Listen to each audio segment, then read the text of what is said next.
পাখির আঘাত, প্রতিকূল আবহাওয়া নাকি পাইলটের ভুল, ঠিক কী কারণে বিধ্বস্ত হলো জেজু এয়ারের ফ্লাইট 2216 তা নিয়ে চলছে চুলচেরা বিশ্লেষণ। এবার প্রকৃত ঘটনা অনুসন্ধানে দ্বিতীয় ফ্লাইট ডেটা রেকর্ডার বা ব্ল্যাক বক্স যুক্তরাষ্ট্রে পাঠানোর সিদ্ধান্ত নিয়েছে দক্ষিণ কোরিয়ার পরিবহন মন্ত্রণালয়।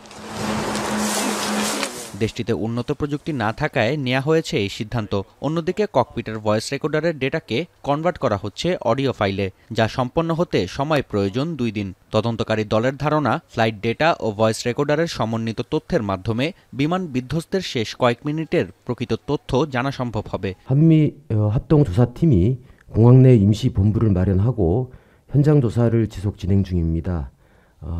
사조위는 음성 기록 장치에서 추출한 자료를 음성 파일 형태로 বছরের দ্বিতীয় দিন ভোরের আলো ফোটার সঙ্গেই মুয়ান বিমানবন্দর, জেজু এয়ারের কার্যালয় ও আঞ্চলিক এভিয়েশন অফিসে অভিযান চালিয়েছে পুলিশ।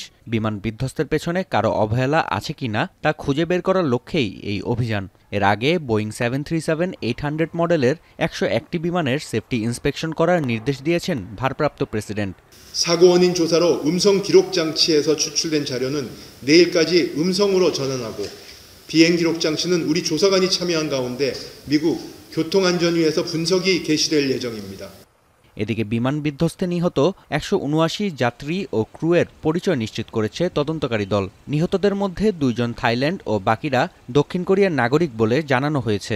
আনুষ্ঠানিক প্রক্রিয়া সম্পন্ন শেষে মরদেহ হস্তান্তর করা হবে পরিবারের কাছে। নাফি আরমান মনন, এখন বিশ্ব। সানবিট সব দিবে সামাল। সানবিট ম্যাজিক প্রেস ডিশওয়াশিং এর মাথা ঘোরানো সলিউশন।